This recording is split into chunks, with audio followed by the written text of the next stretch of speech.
Can you hear that? Oh, it's just stopped there. That is such a rare sound in the UK. That's the sound of the corncrake, and it's very, very rare and declining species, and there's very, very few places in the UK where you can actually see one or hear one. Most of the time you only hear them and rarely see them. So you've joined me this morning on a little island off the coast of the Isle of Mull, and I'm on Iona. And I've been here a few times now, and typically on Iona there's no transport available for the likes of me, visitor, and only the local people get to use cars. So I've got a 20-minute hike, well I say hike, 20-minute walk to get to where I'm going, which is the north end of the island. And it's only 3:40 a.m. so it's a bit of an early rise, and that takes some dedication. I've no plans for what I'm going to shoot this morning. I do know what it's like where I'm going, so very, very sandy, lovely coastal beach. But in terms of an actual shot or a composition, I'm just going to go with whatever I find and see. The light is looking very promising, just show you that.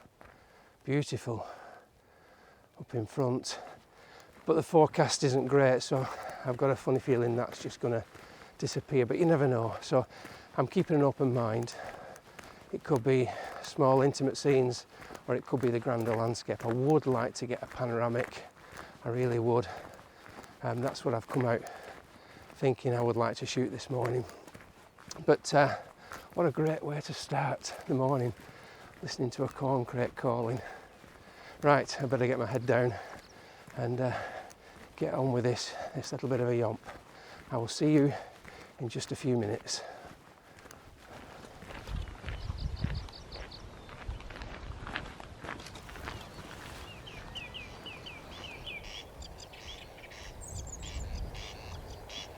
Can you hear it? Just had to stop again. It's literally just in the grass.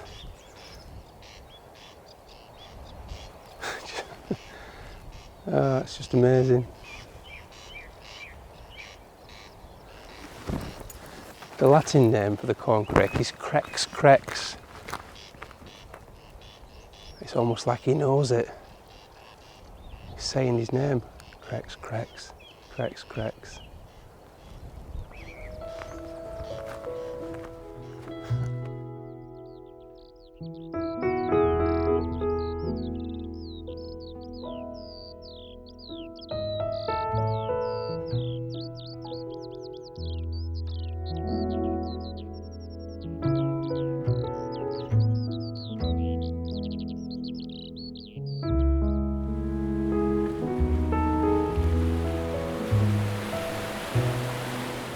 So I've been here probably about 10 minutes now, and the light has already started to go, and that forecasted flat light looks like it's going to actually happen. So like I said earlier on, I've been here before, and I know that compositions aren't that easy to find. One of the problems that I have is there's lots of this very, very dark, I presume volcanic rock, and when you're shooting towards the light, they just become really dark silhouettes and not always that appealing. So I've been trying to find something that incorporates the beautiful white sandy beach, and but you have got these rocks scattered all amongst it, and it's not that easy to find a shot. And I've just taken a quick one utilising the algae, the sea algae that's formed on these rocks just down here, and using the shapes as foreground. And but the problem is that in the distance there's no detail in the sky. There's a lovely blue colour to it, but it's not translating that well on the camera. There's no detailed clouds. The pinks that we had as I was walking here this morning have dispersed. So the shot I've got is a 28mm lens, around about 21 on a full frame camera. I'm on the normal landscape format, and I've taken it at f/16, and it's a shot of two stacks I'll put that on now and I'll go and try and find something else.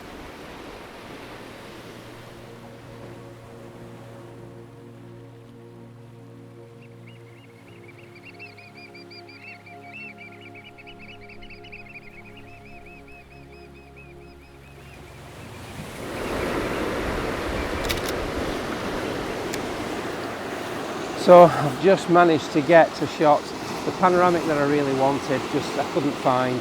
The problem with this beach, and I knew this anyway, is that there's a lot of really dark rock, and if you're not careful, that can be quite a distraction in your shot, especially when you're shooting towards where the sun's coming up. So what I've done is I've focused on, just take this third shot, I've focused on these foreground rocks here, which have got some nice weed on them, that makes them more reflective so they're not as dark, and that's the problem with all the rest of the rocks that's further back on the beach. Ben Mor off to the right hand side, sun rising up just in the middle there, and these lovely golden white sands, and trying to get some water movement as well to create a nice soft middle distance. Aperture wise, I'm on f/16, 10-second exposure. I've got a 6-stop neutral density filter on, just to give me a long exposure, 10 seconds, and I've got a neutral density 0.6 graduated filter, just holding back the bright portions of the sky. The stones are just set off to the left hand side there, just to give a bit of space for your eye to travel through to Ben Mor off to the right, and of course, like I say, you've got the sun just off to the left there.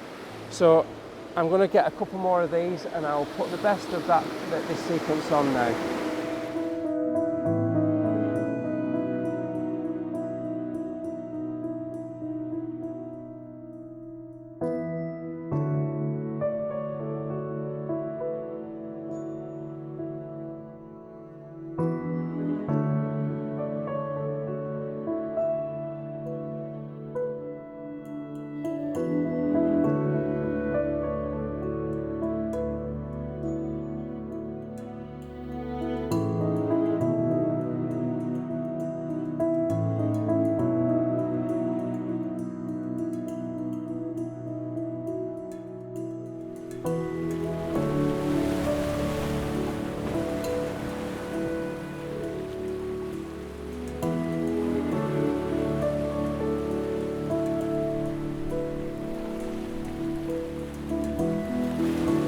So those of you that watch the channel regularly will know that I'm quite a sucker for a close-up, and I've just walked through this area of rock here, and I've been drawn to some sand patterns.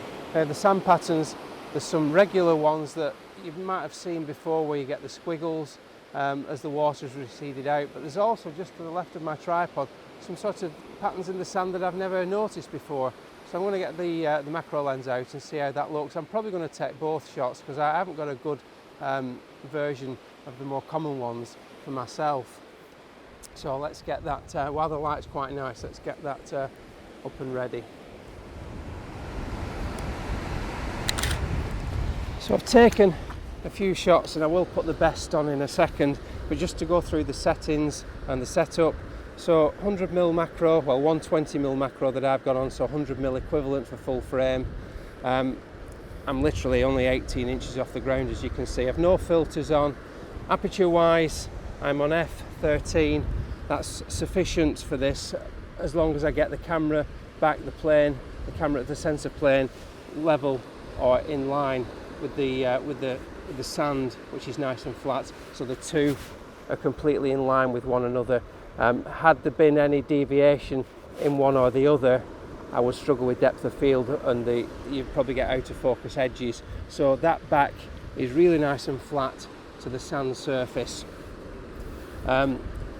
Shutter speed really doesn't matter, it's about 5-second exposure, 100 ISO, and what's really crucial for this is that the light is coming in just over my right hand shoulder, and these little hollows where these lines have been made, probably by an invertebrate of some sort, are really catching the light, so you've got shadows within the lines and lovely golden light on the sand itself. So like I say, I've taken a few already, so I'll put the best of the sequence on now.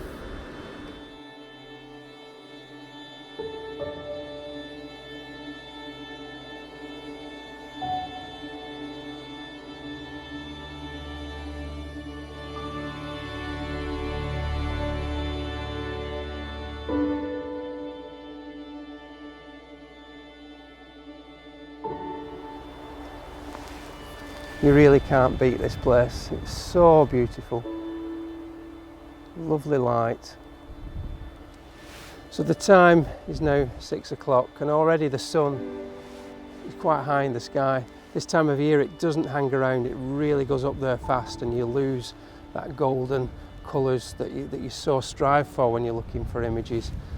It was all quite frantic down there for a little while. Filming it all as well can be quite difficult, but the forecast now is for the cloud to build and the light to become more stable. So I'm heading to a different part of the beach. I'm probably going to be looking for intimate scenes again, have a good scout around and just be more considered in the approach to the photography rather than dashing around trying to make the best of the light while I can. But it really is quite something. The light to look at is beautiful, it's just gorgeous. You see all the marram grasses and behind me is the Sound of Iona, which is the bit of water, the stretch of water that separates the Isle of Mull over to the left there from the island that I'm on at the moment. But I'm going to be walking through a nice meadow in a second, and over the top there that's filled with skylarks all singing. Really beautiful.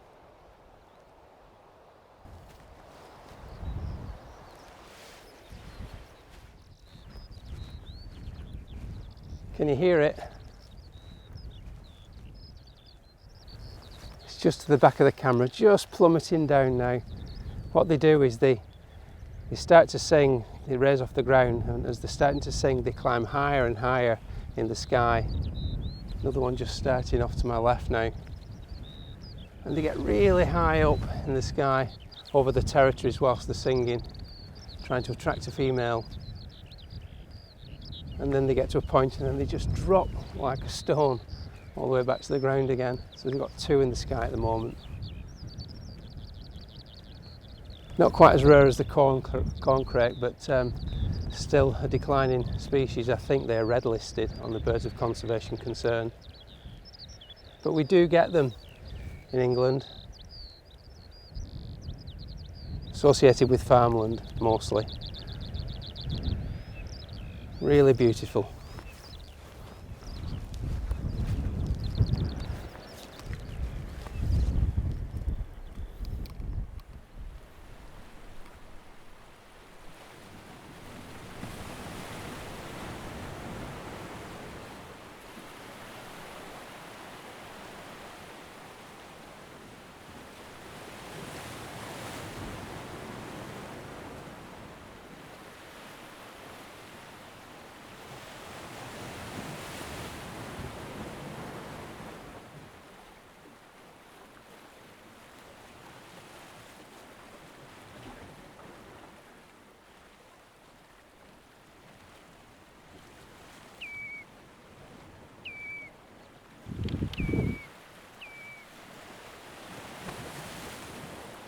So the light is much more stable now, and I've come down to the edge of the water line and I've been drawn to an area of rocks that's just behind me here on the left hand side, and as they come down to the water line you've got a beautiful seam of red that's running through it.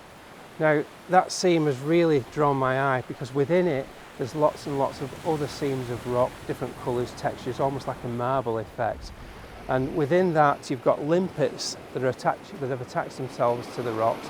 As the tide goes out, they attach themselves solidly to the rock, and then when the tide comes in, they move around and they feed on the algae on the surface.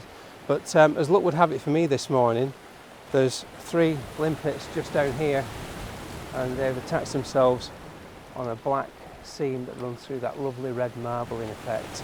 And I've got the 100mm macro lens set up all ready to go. Because this is one of those shots that isn't going to move around, I'll talk you through it now. So that's the shot as I've got it lined up. As you can see, we've got the 3 limpets. Groups of 3s are always nice, better than 2s or 4s. It's always nice to have an odd number because it just seems to hold together better. So you've got that nice strong diagonal running through the centre part of the frame. I've been careful not to have too many central parts to the image, so what I've done is I've just offset the limpets just to the left hand side, ever so slightly, just left of centre, so there's more of the black seam to the right than there is to the left here. Very, very simple, clean composition, and what I have done is I've focus stacked up because the rock is quite undulating, so I've taken the first stack of the image at the top left hand corner here, and I've taken a sequence of images moving through to about this point here, because anything further down the rock starts to come back up again, so I've got the whole of the depth of field covered. In terms of aperture, I'm on f16, and like I said, I've got the case polarizer on just to remove any reflected light where the water is just leaving that rock quite wet and shiny. So lovely coloured, very rich coloured image, and quite a strong composition with that beautiful diagonal running right through the centre. So I'll put that on now.